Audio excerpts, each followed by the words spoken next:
Vaishapa, yande yarata pendero basa. ¿Qué tal amigos? ¿Cómo están? Que Dios les bendiga. Hoy les traigo tabarandú, folclore, adhiriéndome al mes de agosto, que es el mes del Día del Folclore.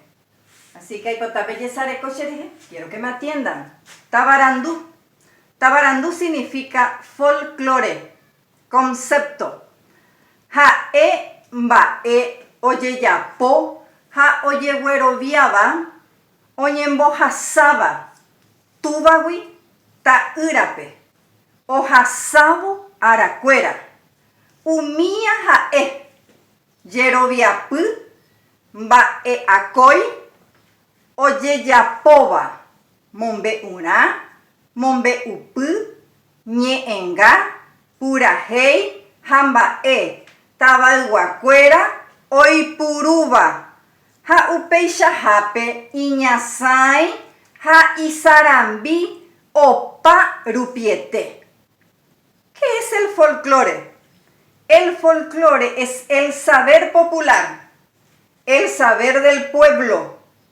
Viene de las palabras anglosajonas.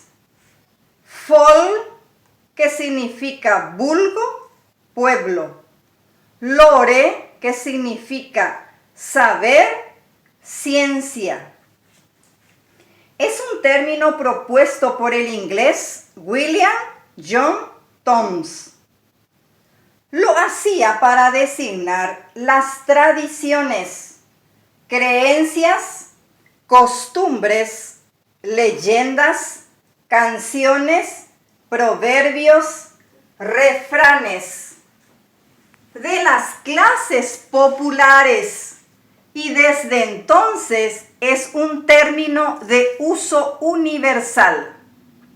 Hoy les traigo ñenga. Ñenga son los refranes, dichos o sentencias. 5 les traje. La número 1.